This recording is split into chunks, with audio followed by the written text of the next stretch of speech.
What is up, everybody? This is my first live, so I don't know exactly how it's going to go, but here we are. So, I believe that the subscribers actually get notified, and it should give you a link to chat with me. Either way, let's get into it. So today we're going to talk about parenting kids these days. I always, hold on, I'm always doing the most. Checks it was needed. All right, so let's jump right in. I'm a busy person, but let's talk about parenting right now in the year 2022. So I got pregnant whenever I was 17. I was single and homeless. Literally brought my daughter home in a carrier that my cousin was nice enough to... Let me turn my volume down just a little. There we go. My cousin was nice enough to buy, because they don't let you take babies home or put them in the car unless you have the correct car seat and carrier and all that.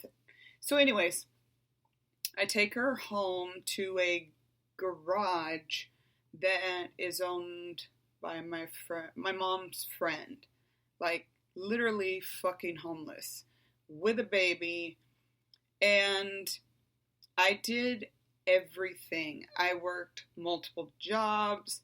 I went and, what Generation X will know, me and my brother would go hit licks every day. I was connected in the drug business because of my father. So my firstborn wound up being very bougie. I love her with all my heart, even though we'll get to that in a minute. She was allergic to everything, and she was so freaking cute, and I always wanted a really big family, and it's taken me 2 weeks to finally put the words together to understand, to help y'all understand what I believe a lot of parents go through. I did it to my parents. However, my parents deserved the way I treated them, and I didn't deserve to be treated the way I was. So this is a generational curse, right? Every generation is like, what did y'all do? As a child, you look to your parents for guidance and, how to get through life, your morals, your ethics, your values. Who is the core of you is determined by the environment that you are raised in. Then society states, once you're 18, you're super smart, you know everything, you're instantly an adult. It happens in 1 second. Boom. Your whole life has changed. Now you got responsibilities. You got to go live your life. You got to do this. You got to do that in 1 second. Now, why is this important? Because the way I'm going through therapy and the way I'm working through 42 years of bullshit in my life, it doesn't always look pretty. And people need to be more receptive to people with mental illnesses. You have to understand that mental illness is a disease. It never goes away. There is not a medication that is going to fix the chemical imbalance or the neurotransmitters that go off for your mental illness. All the medication does is cover it up.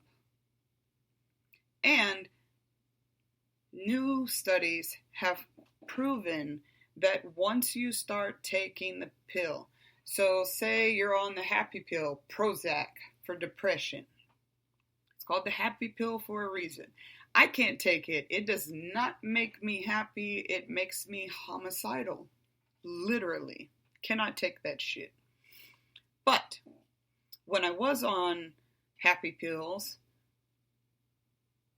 I knew every day that I looked at my hand and saw these pills that they were going to make me fake happy. And how does that happen? Science is telling us now with the first pill. Again, 1 second. 1 second to swallow a pill to tell you how to do life. How does that make sense? And then all these years later, they're telling us that when your brain receives the chemicals that you put in your body from the first dose of any SSRIs or any other anotropic or antipsychotic medications, narcotic or not, it instantly, whatever chemical that medicine is trained to, what's the word I'm looking for? I try to not use big words here. But anyways, SSRIs go after your sensory receptors, your synapses, what makes you react, what affects your mood, your temperature, your sleep, everything. So when you're on these antipsychotics, in the medical field, we call them SSRIs. Say you need to be happy, so you need more serotonin and dopamine. When you take the first pill, 1 second, your brain instantly stops creating that chemical in your brain, and it doesn't come back because you have just told your body, hey, you suck at making whatever chemical, so I found a doctor, they got me fixed up, you can move on. That's how it works in our brains. So again, 1 second to change your whole life. 1 second. So, why is this important? It is a very taboo thing to talk about being a parent, truly what it means to be a parent. And I'm sorry, I know that people love their pets as children and they're cool with having fur babies. That's awesome stuff. But I'm talking about parents that have little human monsters. If you can't say, honestly, that you have never thought about just slapping the fuck out of your kid, you're a liar. If you have envisioned throwing your kid around the house by their hair, you're normal. I want to tell you, you're normal. Kids these days are very different than, say, back when I'm Gen X. There's some Gen Ys I can kick it with, but 1994 and after, forget about it. Forget about it. Forget about it. 1994 and after, that's when technology hit. 1995, boom, instant access to everybody, and all that was across the screens, all probably around the world, was Bill Clinton's ugly ass talking about, I did not have sexual relations with that woman. Yeah, you did. And you smoked marijuana too. But there's nothing wrong with the second one. There really wasn't anything wrong with him getting a blowjob at the White House. That's their business. Why is this important? Because that 1 second tarnished their whole lives. It tarnished their marriage, tarnished Chelsea, but in my opinion, she was born that way. Anyway, 1 second, wipe away your whole fucking career. Again, why is this important? Why am I harping on 1 second things? I'm giving y'all examples because I'm about to tell you a story about being a motherfucking parent and not letting your kids tell you what to do. I don't care. My kids know. And I have slapped my kids. I don't care. I'm old school. You will respect me. You will respect your elders. And I just jumped my daughter's ass the other day because she yelled at my brother. He came up here to be his goofy self and lighten what he could hear all the way downstairs. Was a fueled conversation. Very fueled. And, Madison is my firstborn. That's my baby girl. And we like to include her on things. So she was on FaceTime and listening to all this stuff go back and forth. We're all fighting about something. I don't even remember what it was, really. But it escalated. We were having an intervention about my youngest daughter, who she just turned, 14? Yep.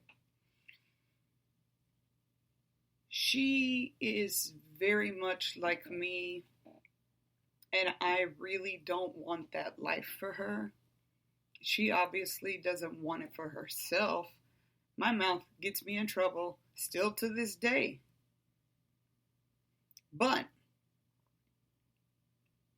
I use the word bitch, hoe, cunt, motherfucker, son of a bitch, pussy ass. I say all kinds of shit. I don't think about it. It just falls out. I've never had a filter. I wasn't allowed to speak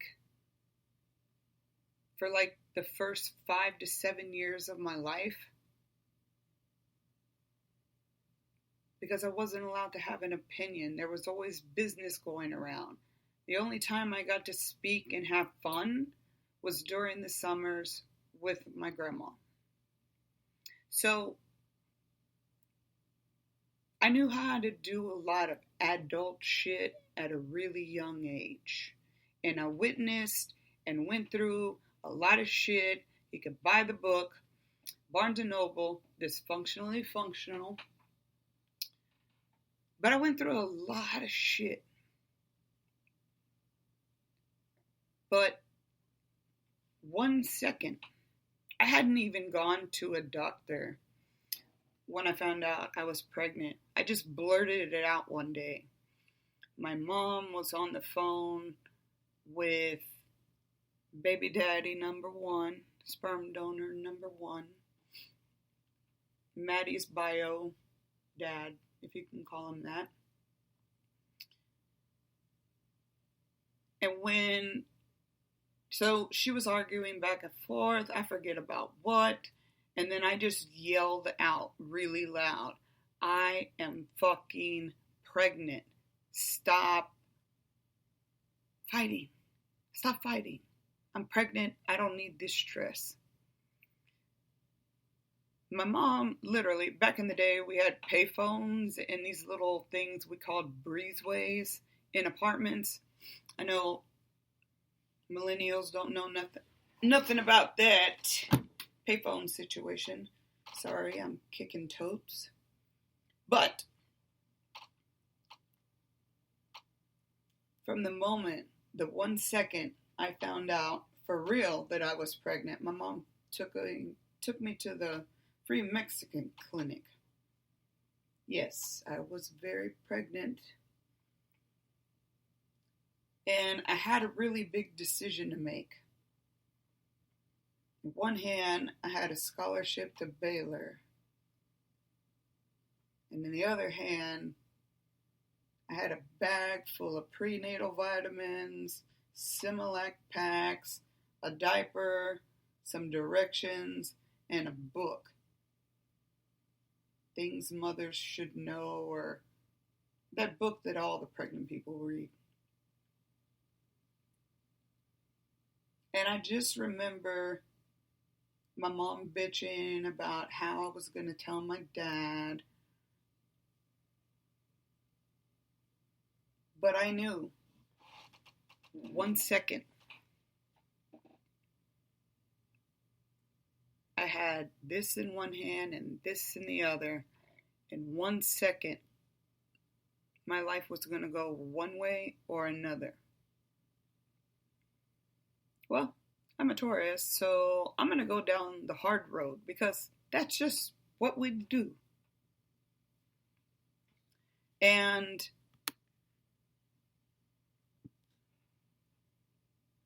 that 1 second, I will never regret in this lifetime or lifetimes to come.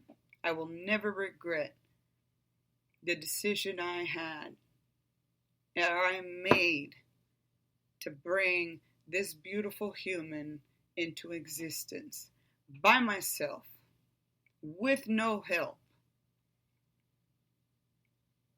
We were living in a garage, and this chick was born on April 17th in Pasadena, Texas, which for those of you who don't know, it's the south side of Houston.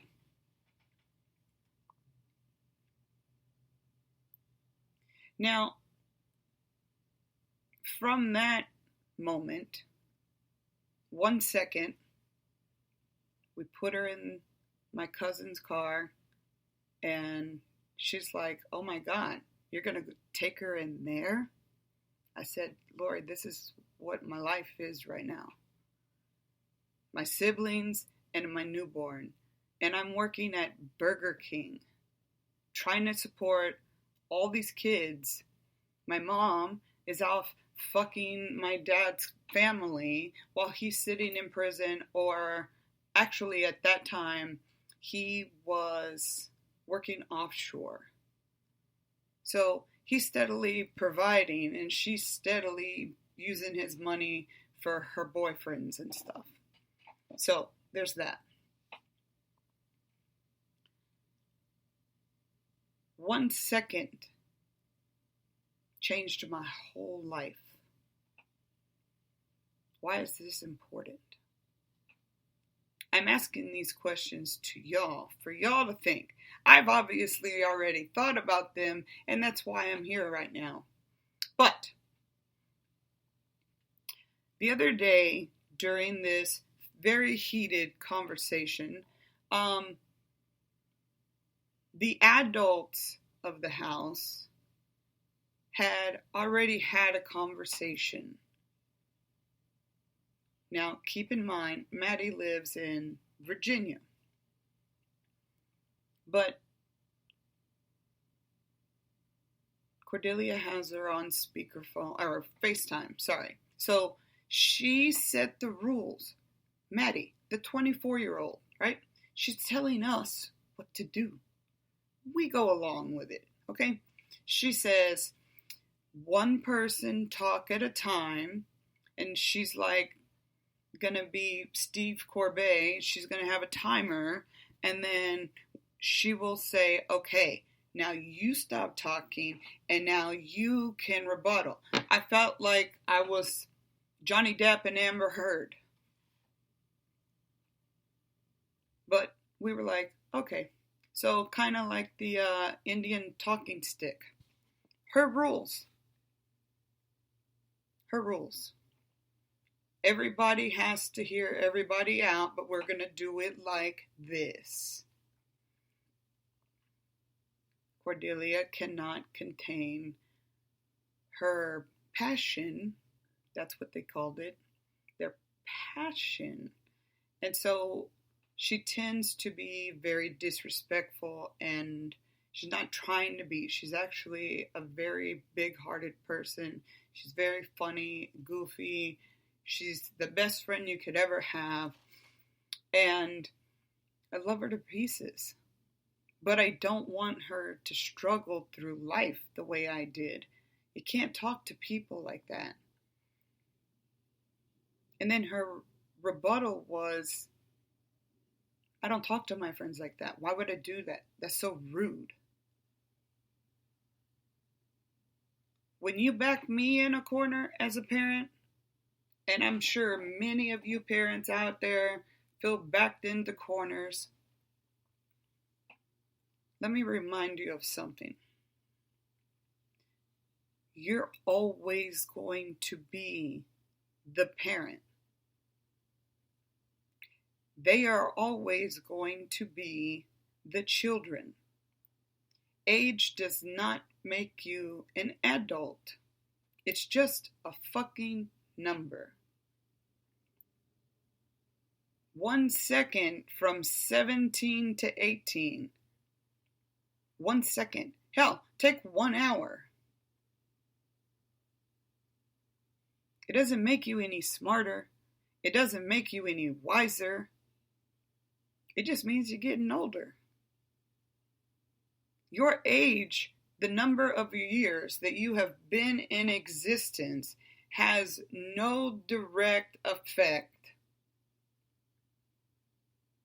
on your level of education, of your capacity to have humanity and compassion for others, your capacity to understand life as it truly is, your capacity to see things beyond what is actually being put in front of you.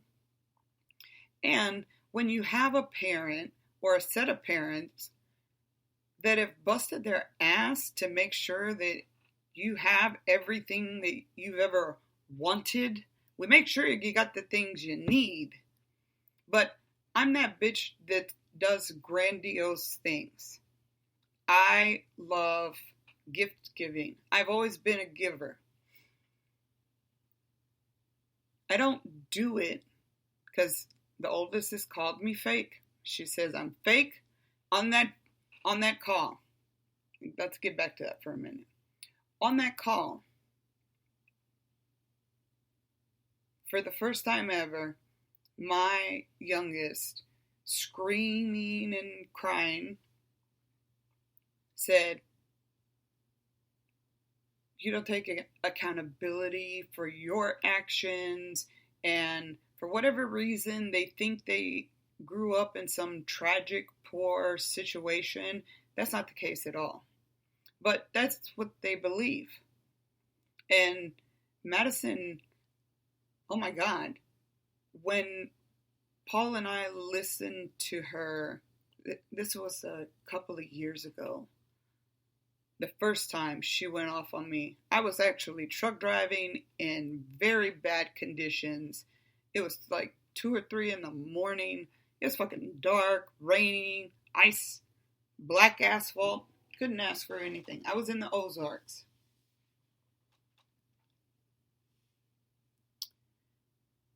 And she told me at that time that she couldn't be my daughter, and she literally blocked me from everything because I won't apologize for the quote unquote traumatizing behavior that was inflicted on her. If Paul would have been sitting in a passenger seat, he probably would have pulled the emergency brake on my fucking 18-wheeler. We're all on three-way. I'm listening to this, and Paul has always been the buffer between me and the girls. Me and the girls go head-to-head all the time. And Maddie and me are both Aries. Although she's not a true Aries, she's on the cusp. So she's very emotional because she's a cusp baby. She's very emotional, but she's still got the Aries fire in her. Cordelia has that fire too, but she is a Scorpio.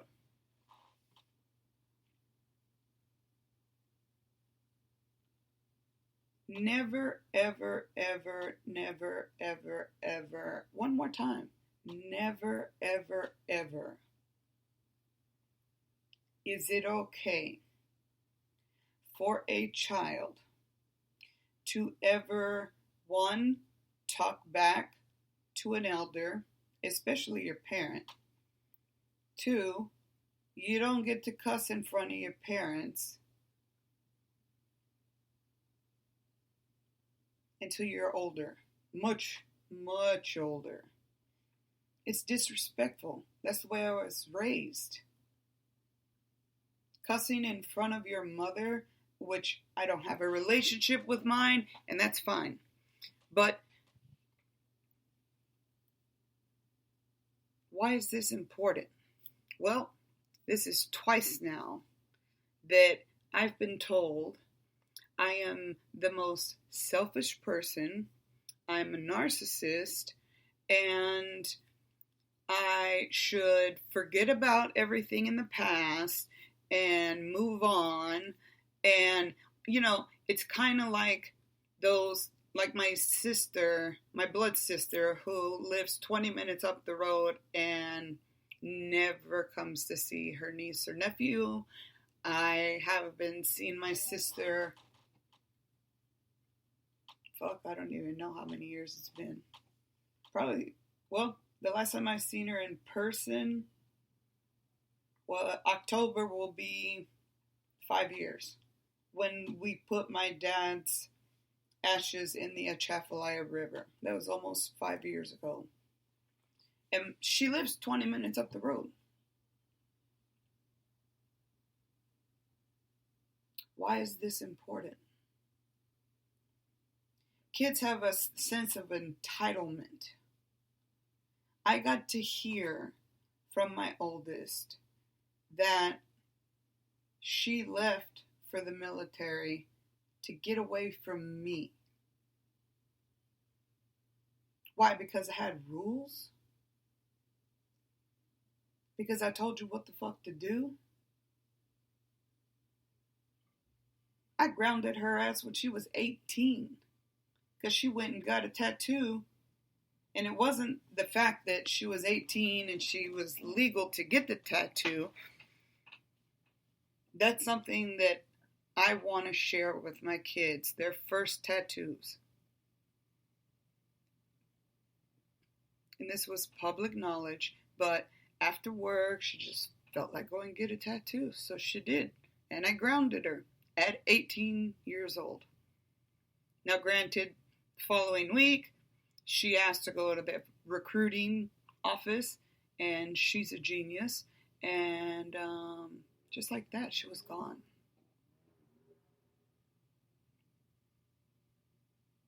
And she winded up getting deployed, which in the Air Force, it's very rare for you to get deployed, especially in your when you're first starting out. But she did get deployed while I was on the road. And she can say that I am selfish or whatever. You can't tell your kids that their feelings are invalid. Whether they're exaggerated, whether they're very skewed and one-sided, it doesn't matter.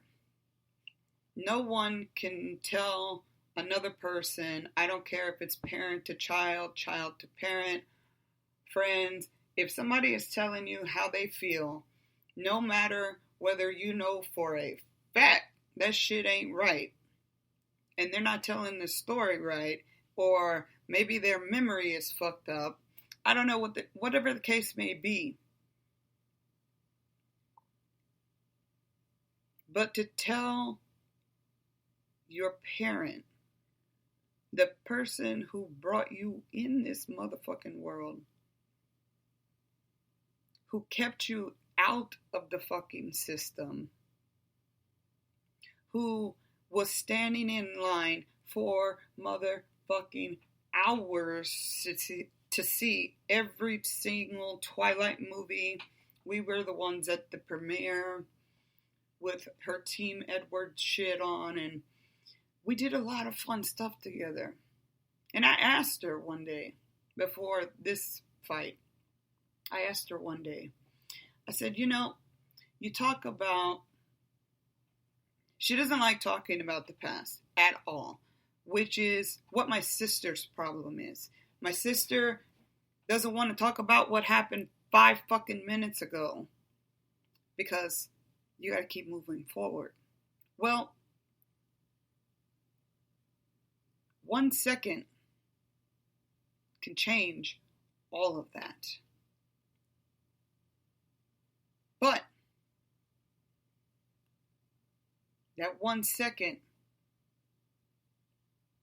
the parent has a choice to choose, a decision to make. Are you going to put your foot down and be a parent, or are you going to let your kids keep running over you because you don't know what to do, or you're just giving up and you don't care? I am never going to be that parent that doesn't fucking care. Never. Now, while my children deal with their own mental illnesses, I don't play around when it comes to suicide, because I battle suicidality myself. But I have also come to learn through therapy that ultimately, if somebody wants to take their life, they're going to do it. And they're not going to tell you about it, because then you'll try to stop them. During this fight that we had the other day, heated argument, they like to use the word passion. I wasn't really seeing too much passion, more of a vindictive rage. But anyways, we're going around and around, and I could see where my youngest felt ganged up on. That I can acknowledge, because we were all telling her what she needed to fix about herself, which made her feel like shit. And that's the problem the kids have these days. Their feelings, they're too sensitive. And I hear, I'm sorry, I'm sorry, I'm sorry, I'm sorry, I'm sorry. And I'm like, yo, stop telling me you're sorry and show me. What is the noise?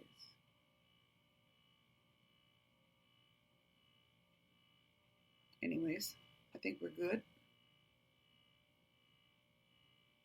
All my signals still say we're good. Okay, I'm just going to keep going. So,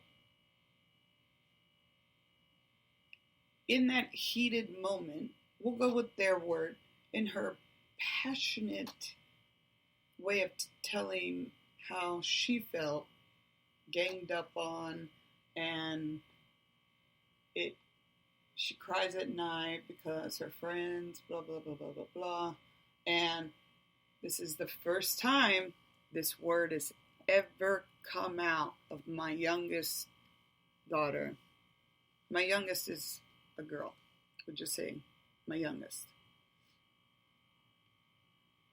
That is the first time she's ever thrown out the word suicide. So, the buck gets passed. Maddie's crying. We could see her on FaceTime. She's crying. She hates conflict. She hates drama. I'm pretty sure this chick hates life. Because what she has the audacity to tell me, after everything that I have done for this child, says more about her than it does me. And let me tell you how fucked up it is as a parent. So, going back to 1 second choices, right? Paul and I paid for our wedding ourselves. And we had people donate stuff to us, and we had a beautiful wedding that I don't remember at all. But I know we had a good time.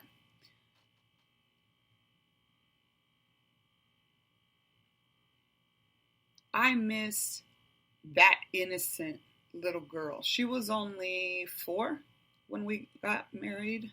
She did not know about Clay because he wasn't a part of her life. He actually signed away his parental rights. And she doesn't like to talk about Clay or their relationship. She likes to control the narrative, as most children do. But as a parent, I'm here to tell you, other parents, you don't have to put up with that shit. You don't. So here we all are trying to calm Cordy down because she's bursting into tears. She's hormonal. She's 14. She'd just come home from school. She was in a good mood, and then we're all up here waiting for her. And so, yeah, I could see where she feels ambushed. But sometimes, just like people who protest, I raised my children to be activists. Sometimes you just need to sit back and listen. What is the message? Take 1 second. 1 second to rule them all. Kids are lost these days because parents gave up. They made a 1 second decision that is going to affect their child's life forever.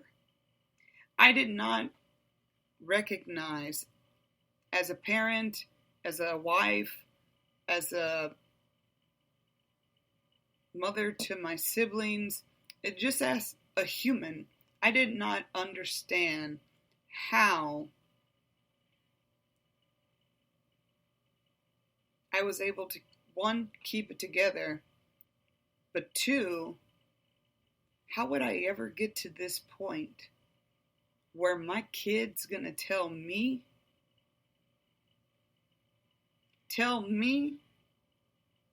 I am the most selfish, narcissistic bitch she has ever met in her life. She hates that she came out of my body, and she hates me. Then the bitch hung up. She didn't let me finish what I was saying.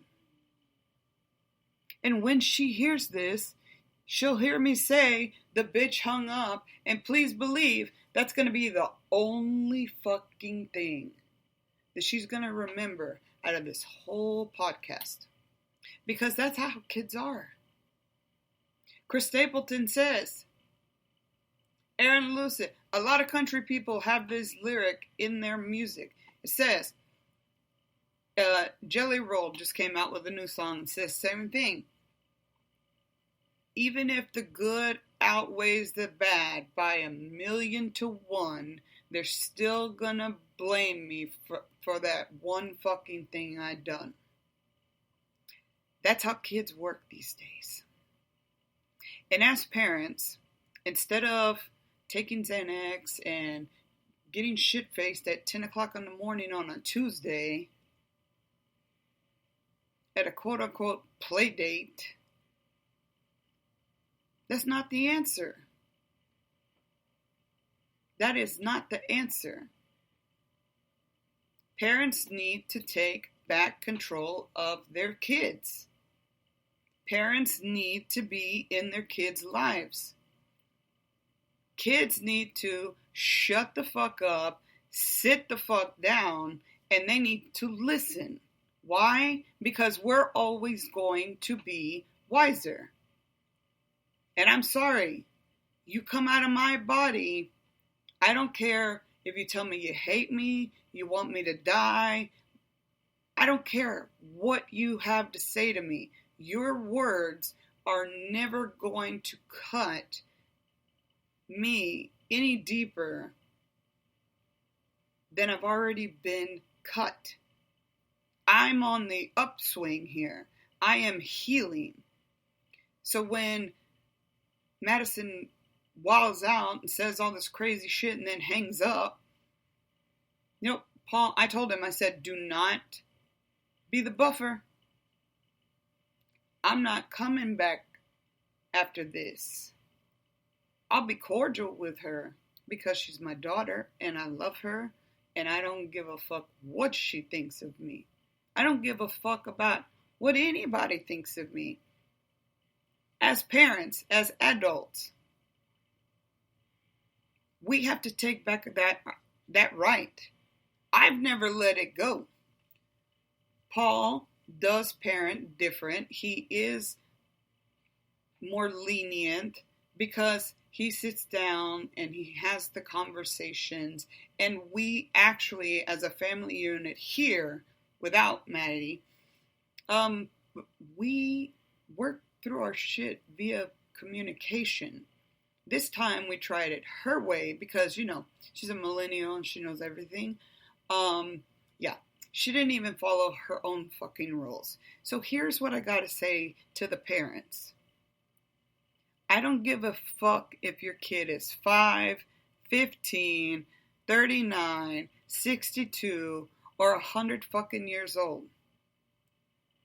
You can still take that chancla off and beat the fuck out of your kids. You can do that. Paul and I actually have police officers that are friends, that are our friends. I work with local police to try to cut back on crime. We have asked, and you can, and it is well within your right to whoop that ass. Now I'm old school. Cordelia, let me tell you how much technology runs. This is why I pick on the 1994 and thereafters.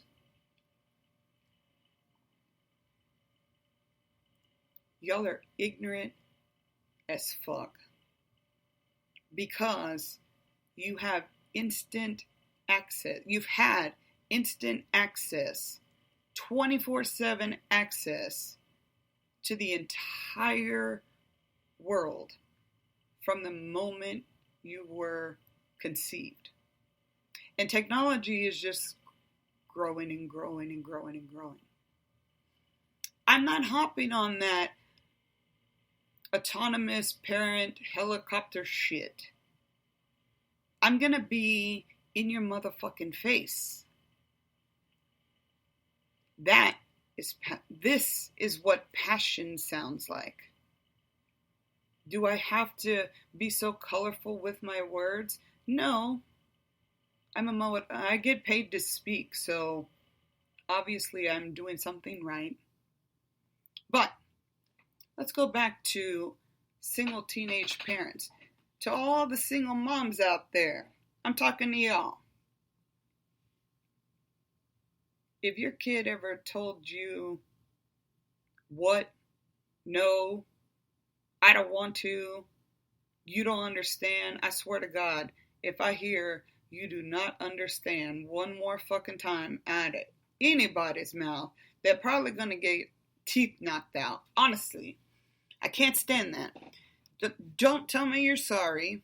I don't believe in forgiveness.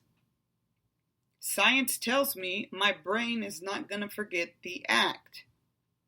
So how can I say I truly forgive you when I'm still going to obviously have feelings attached to the action that made me react? I don't sit in my room all day and work and stir the pot and sit around and say, hey, I'm bored. I'm going to start shit with my own kids. No parent thinks that way. We do not sit around and stir up drama on purpose.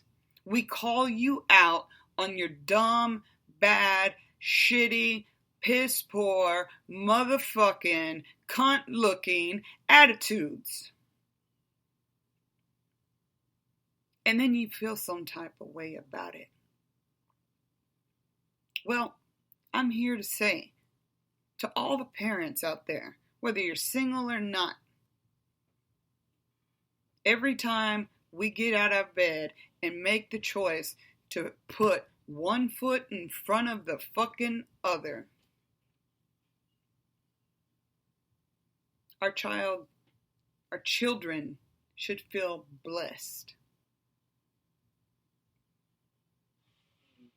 Our children should feel blessed.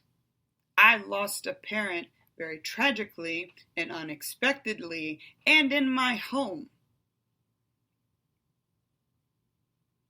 I am never going to have closure on that.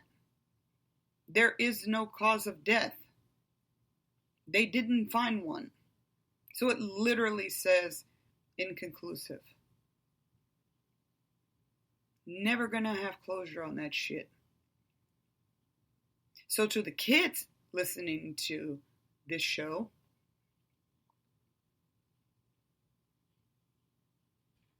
shut the fuck up and sit the fuck down, put your phone down, and listen.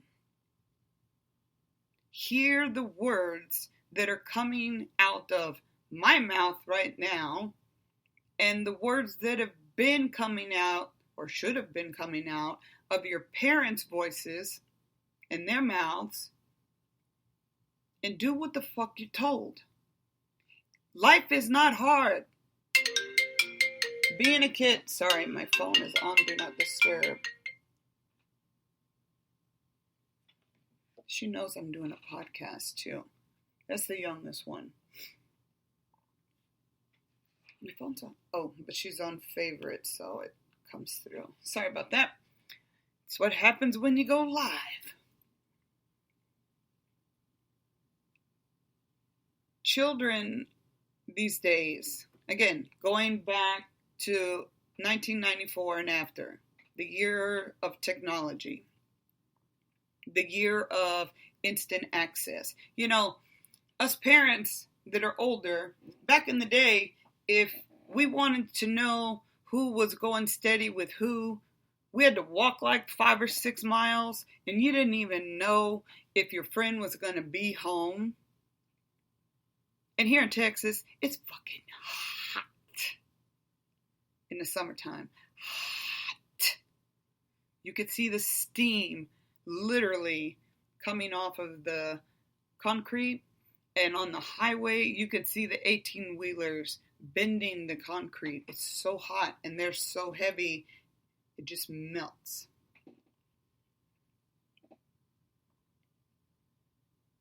One second.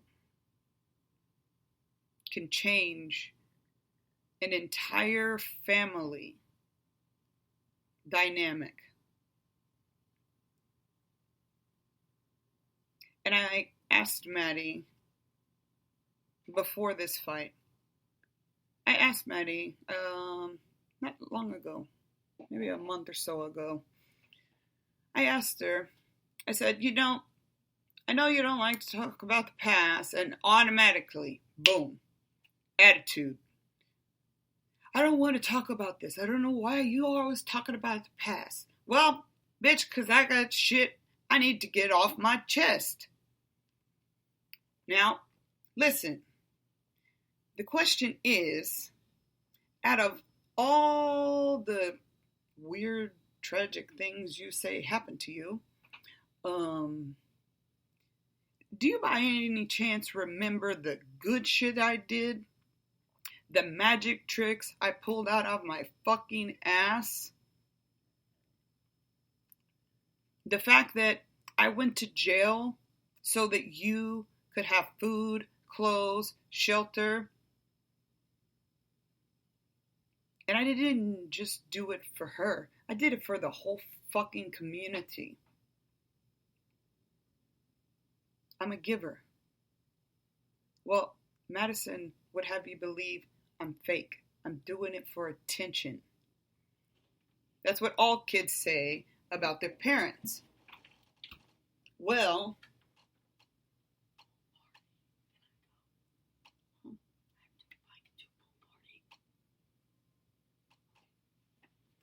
sorry. But children need to learn their place in this world. 1994 and after, which means if you're in your mid-20s, guess what? I'm talking to you. Y'all are the biggest assholes. And if you're 12 to 20, I'm talking to you too. Parents have to take back the reins, and you have to stick with it. I have always been the harsher parent. I'm always going to be the harsher parent. And if you come at me personally with disrespect, and all you kids listening, you need to be very fucking thankful every day that your parents decide to get up and put their feet on the ground and put one foot in front of the other. You need to count your fucking lucky stars that you still have parents that you've treated like absolute dog shit that will still wake up and show up for you. So I asked Maddie, do you remember all the good shit we did? Do you think that I wanted to see the fucking Cheetah Girls? There was one time I bought her tickets to go see One Direction. And I had the opportunity to pawn one of my MacBooks. I pawned it to buy 2 better seats. And Cordelia and I, we took the original seats, and she got basically front row seats over there, stage left, and flashed Harry and had the time of her life. I pawned my fucking computer to do that shit. I hustled. I went to jail. I did everything to keep this kid out of the system. We've gone and done our nails together. We were actually going to get an apartment together. There was a whole bunch of shit that Maddie and I did together. And Paul used to get mad because he felt that, like the rest of my family, I was treating Madison different. I treat all of my kids different because they're all 3 different individuals. I love them all differently. I love them for the parts of me and my father, their street tenacity and their street knowledge. I love that about them. I love that they stand up and speak for what they believe. But to all children, you need to find the place, time, and get that fucking verbiage right. And put some respect in it. The problem in this country is not just the fact that it's corrupt. It's always been corrupt. Since 1994. Well, no, go back to Nixon. Watergate. The system's been broke. Right now, parents are complaining they don't know what to do with their kids. Well, I'll tell you what I do with mine. I sit Indian style on my bed, I flip a burger across a room, and I scream with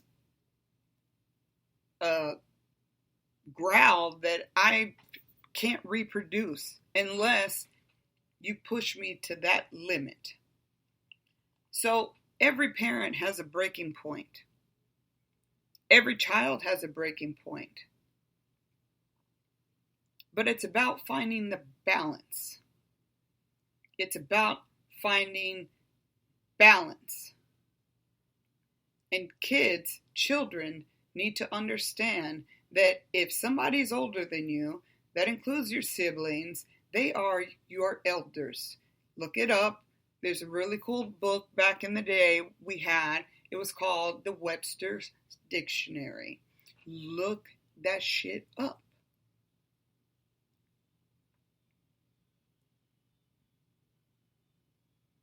Now, this is the second time I'm going through this with the oldest daughter. And a lot of people have asked me because I haven't skipped a beat at all. Not at all.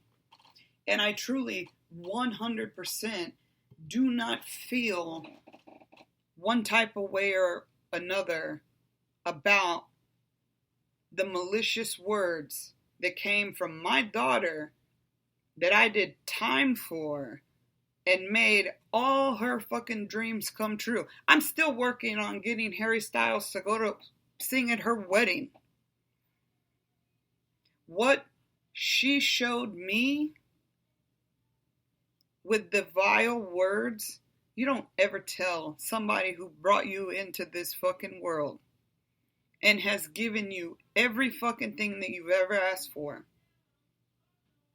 I bought a vehicle that was $900 a month to get and me and my sister would drive her back and forth to Arizona, California, because she was model when she was young. She was still modeling whenever she went to the Air Force. I have always given to all of my kids. But since we're talking about disrespect and children finding their place and parents taking back their place, I'm going to ask you to think about it like this.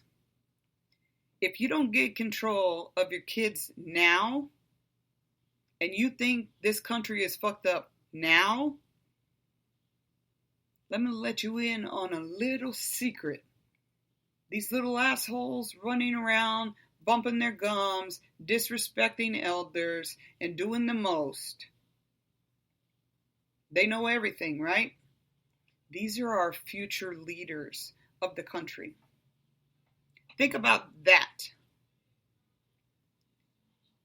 And you will find your parenting granny panties and you will put them on and you will take off your chancla. Chancla means sandal for all the white privilege, whatever that means. White privilege is not a thing, especially when you're Hispanic. But anyways, you can still take off your shoe and fucking beat your kid's ass. I don't care how old they are. And had Madison been in front of my face either time that she talked to me the way she did, both times she would have had to go get dental work. But you know what's funny? She doesn't have it in her to tell me what she tells me. She would never do that in person. Because Maddie was raised the way I was, just without all the crime. Maddie thinks that she lived this really tragic life. And let me tell you what, I'm talking about my kids, but all you parents, you know you're in the same fucking boat. And when you think about the fact that we're out here working, trying to make a better future for our children are actually destroying the future. Every time we take strides to move forward, they're behind us shoveling up everything we've just paved. So if we don't gain control of our kids again, and we don't get them in line, we're doomed. Luckily, I got property in another country. So, children, the lesson of the day is, if the person is older than you, show some motherfucking respect. If it is your parent who has done nothing but everything you've ever asked for,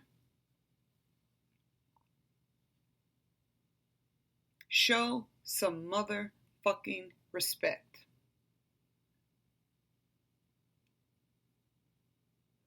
And daughters. I'm going to call out the daughters, because daughters and moms, from the beginning of time, starting with fucking Eve,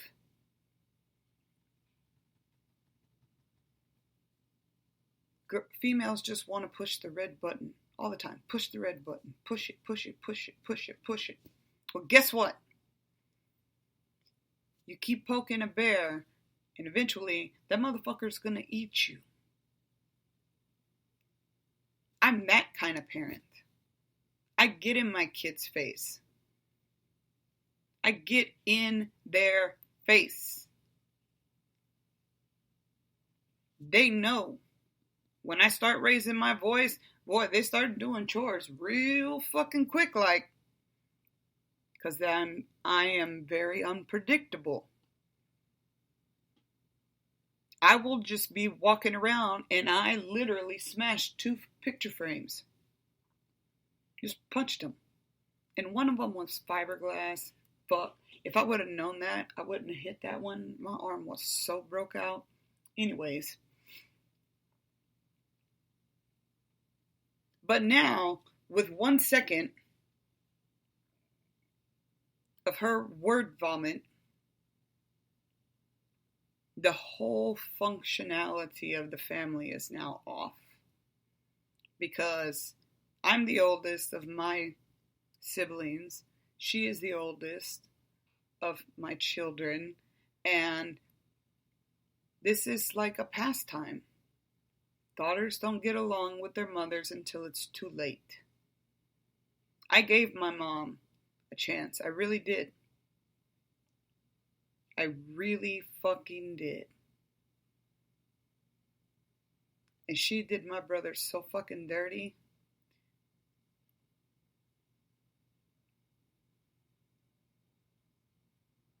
I've never done that to my kids. My kids are spoiled brats. The 14-year-old that just came in here, going to a pool party, she fucking skipped school today, slept. She got a problem waking up. But last week of school, now she's going to a pool party. Apparently, nobody went to school today. It's only 1:20. It's 8. And they're going to a pool party. You're supposed to be at school. So what is my answer? When school lets out. You can go to the pool party when school lets out. You don't get to skip school and then go to parties. That's putting your foot down. Now, to all children, parents, if you're listening to the playback, come to 1 hour and 5 minutes and 8 seconds.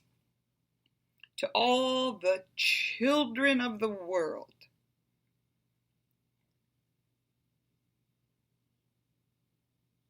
I challenge you.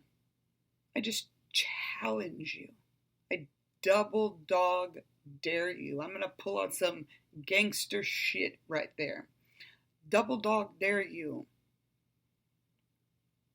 to treat your parent or parents with respect.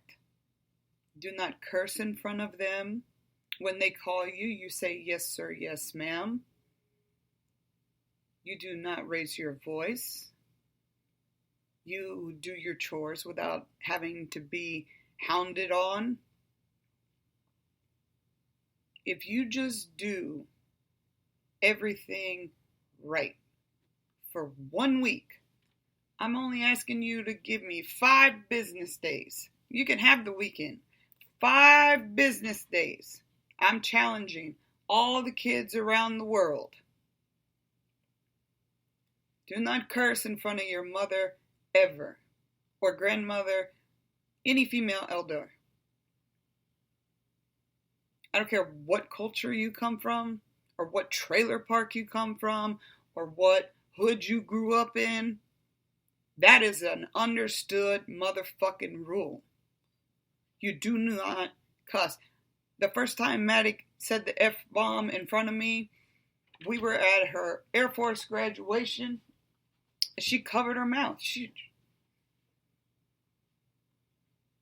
But I'm asking the children to do 5 business days of no cursing in front of your parents. Do not talk back. Do your chores without having to be told. Treat your parents with respect. And communicate without getting angry. And 6. And shut the fuck up and listen. Now, parents, the flip side, the challenge on your behalf, if you're at the point where your kids have already backed you in the corner and you're ready to strike, go to a boxing match or something. Get your shit worked out. It has to be balanced. If the kids are going to do their part, then we have to do ours.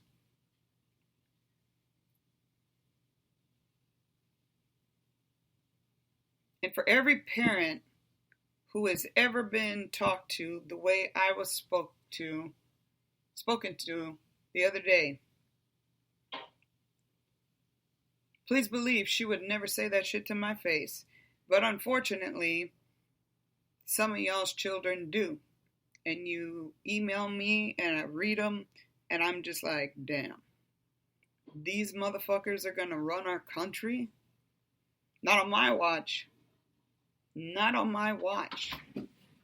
So, parents, do your part. Kids, do your part. I swear to God, in 5 business days, you will see the dynamics of your family change.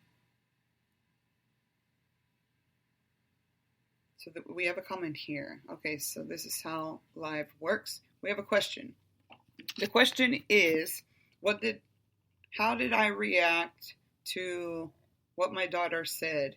And what did she say? Okay, so short version, she was crying because, again, she cuts people out of her life that she thinks are toxic or dramatic. I got to tell you something. Drama's everywhere. Drama's everywhere. But my youngest had made the comment in her very passionate, loud, disrespectful voice that she felt ganged up on, which I understand, and it made her feel like she didn't want to be here anymore, and she used the word suicide. Again, She's never said this word before. It only comes out of my son or my mouth. My mouth. Or my brother. My brother suffers as well. And he's downstairs. So we're the three main mental ones. Cordelia is really, really strong. And had Madison not hung up and acted like a 5-year-old, she would have heard the rest of my story. There's a reason that I talk about my past, because it helps people pave different paths for their life and get on track sooner rather than later. That's the whole point of this. It's called a testimony for a reason. I'm not throwing people under the bus in my book. I am simply going through certain things that I witnessed or had happened to me that has affected my entire life. It has affected everything in my life. The way I lash out, the way I would react to simple things. Very, very simple things. But I have been in therapy since my dad passed. I started truck driving. Yes, I was away from home, but I found myself on the roads of America. Blood, sweat, and tears, busted tooth out, and carbon monoxide poisoning, and 2 concussions later. That didn't all happen at one time, by the way.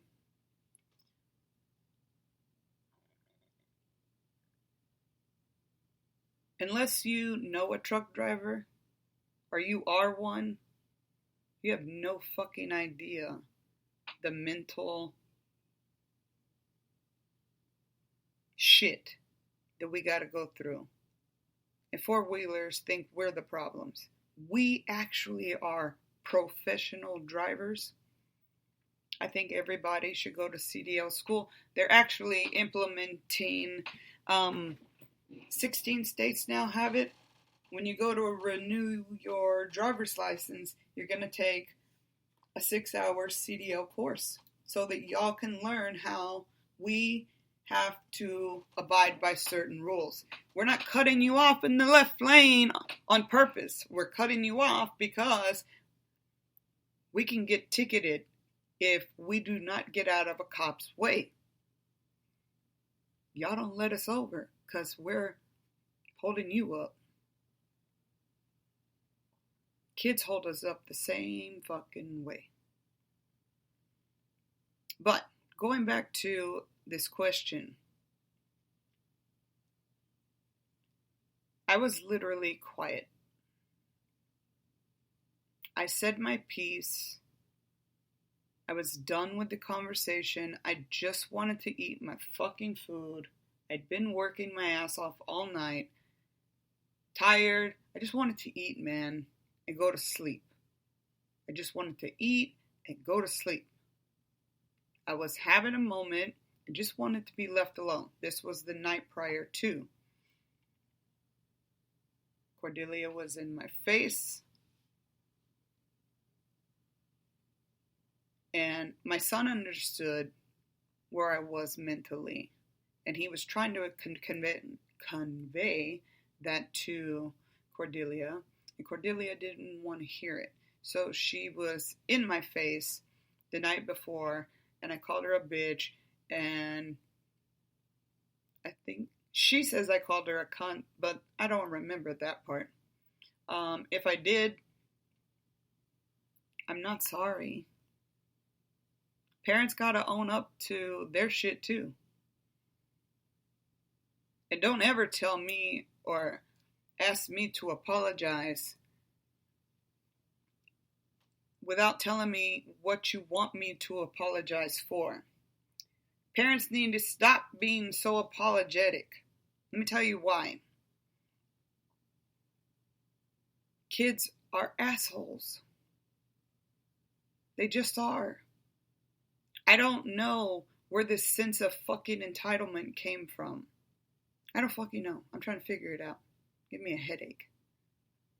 But here we are. You take a kid's phone away, you take their whole lives away. I used to make Cordy kneel on rice, and we have hardwood floors downstairs. My dad used to make me do it on concrete. I made her do it. Oh my God, I gotta go to CPS, blah, blah, blah. This is torture. La, la, la, la. I don't give a fuck. You call me out my name. I think she was 12 at the time. You call me out my name, I'm coming for you. So she got used to kneeling on the rice. So on the road, she did something crazy. Told Paul, take the phone away from her. No phone, no TV, no access to anything. That Bible she likes to throw in my face, tell her to fucking open it and read it. All it does is hold food for her. So we were discussing the events when my oldest was on FaceTime. And again, she's a millennial, so, she knows everything. We let her. We allowed her to say what she thought would be best for the situation she's got no skin in the game on. Okay.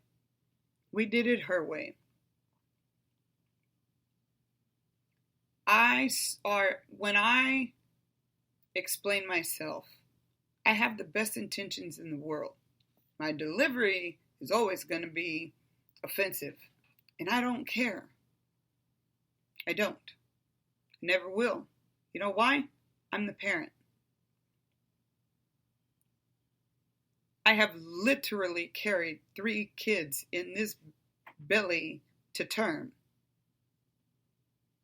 And I'll be goddamn, you're going to sit here and call me a bitch and tell me you hate me and hang up?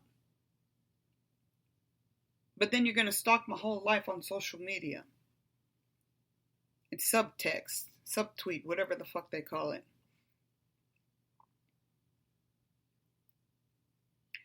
You can post whatever the fuck you want, kids. You can say whatever you want behind your parents' back. But what you cannot do is call them out of their name or talk about them in the manner I was spoken to. And parents of the world, I challenge you to take your fucking job back. Stop saying you don't know how to handle your kids. Put some rice and make them kneel on the floor and then take their phone away. That's a double whammy. Everybody always says. So anyways, that's what she said to me. And we have weddings coming up. We have mutual events where we're going to be in the same room. And she suffers from crazy ass anxiety already. She's a maid of honor. And I'm just like, praise Jesus. I just got to watch this girl go down the aisle. And then I'm headed to go see Machine Gun Kelly. I have stage tickets and I'm going. And then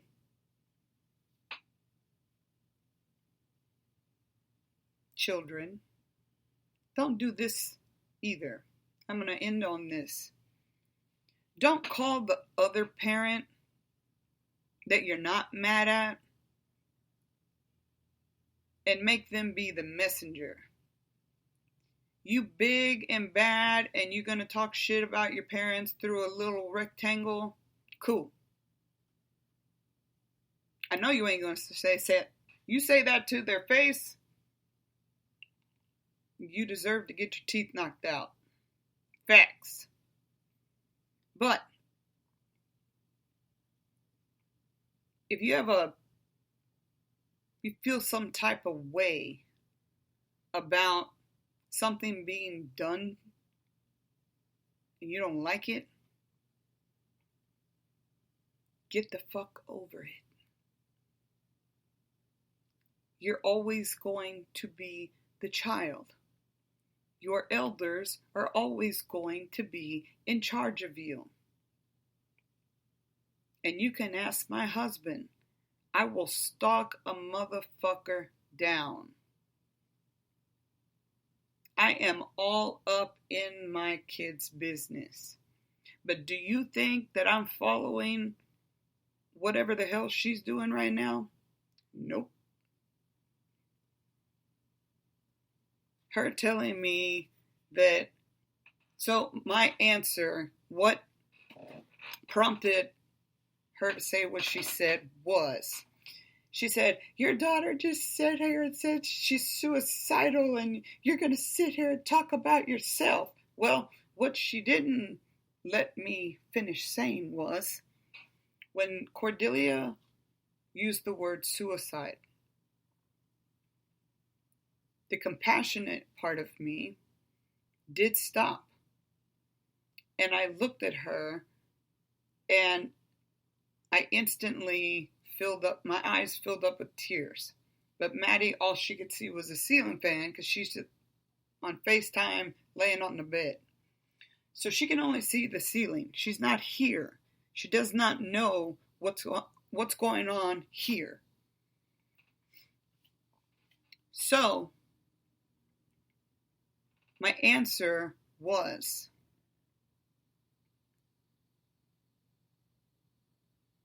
I know what it feels like to be suicidal. Right there. That was enough for my oldest to say all of that shit that she said about me, call me out my name, all kinds of ways, and then hang up like a bitch. You gonna step in the ring and box? Or are we gonna sit here and tango? If you're going to pull a gun, you best pull the trigger. Otherwise, I'm going to take it and reverse it. That's what my environmental upbringing would tell me to do. But that's not how I respond to things these days. I don't do that. Because I've been working on myself for almost 5 years now.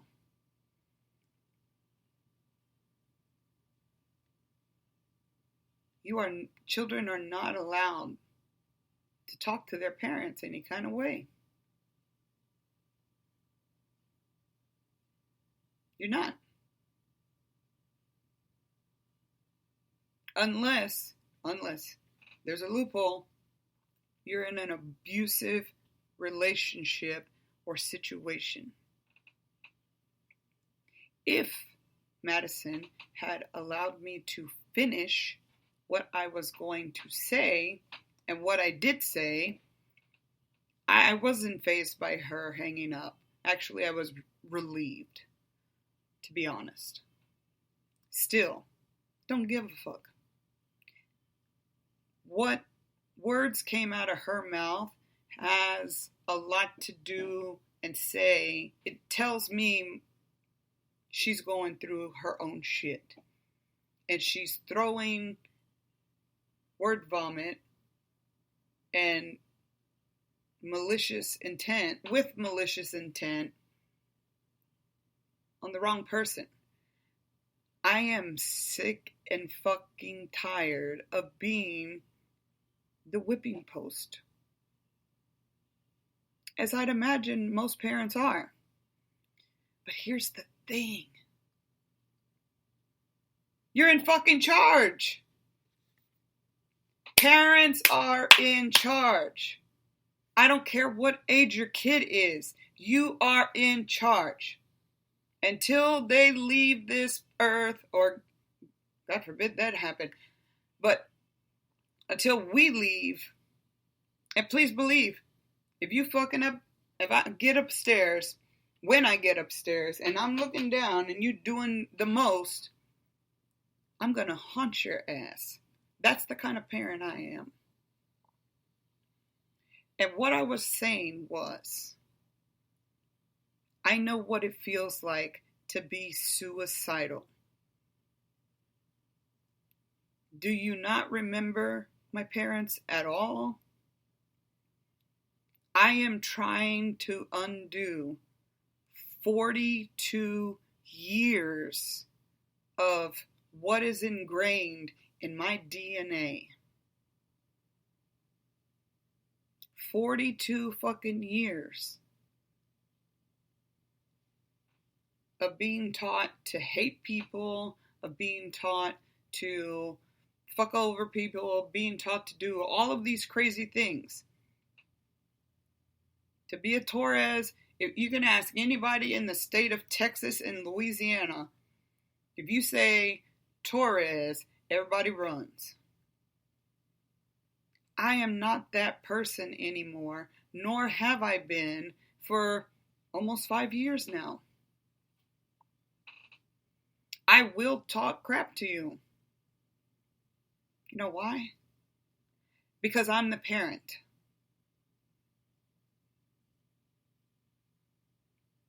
And I don't care how old you are. You may be, my oldest just turned 24. Does that mean that she's a year wiser? Nope. Actually, she's digressing. She's like, her numbers are going up, but her mental and emotional and psychological are going down. That is the case more often than not. So, in closing, parents, 5 days. Kids, 5 days. Watch how 1 second,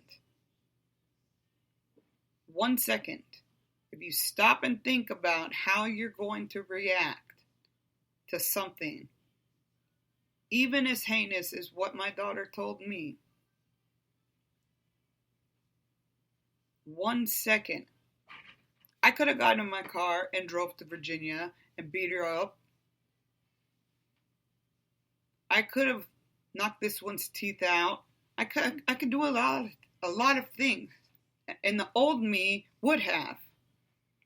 But me jumping up on my bed and screaming from my soul doesn't make me a bad parent.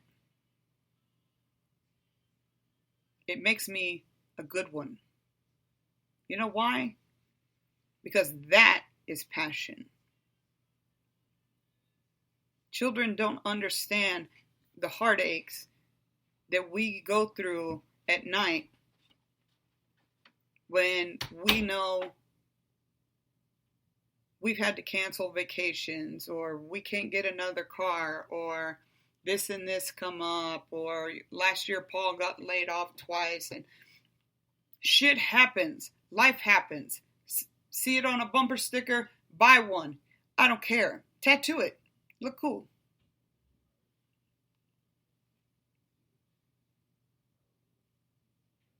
These are the future leaders of our country. Again, your children and mine are the future leaders of the country. If you think we're fucked now, you ain't seen shit yet. So, thank you for joining. Thank you for your questions. I will email everybody back. I have to move on and get over to TikTok. Got to do my lives over there. But, again, parenting sucks. Really does. Especially when your children have no fucking idea what it takes to be a parent. You got an animal you love so much? That's awesome. Call me when your kid starts talking shit back to you. Thank you for listening to another episode of Dysfunctionally Functional, and let's work on taking our dysfunctions and making them functional. Until next time, bye-bye.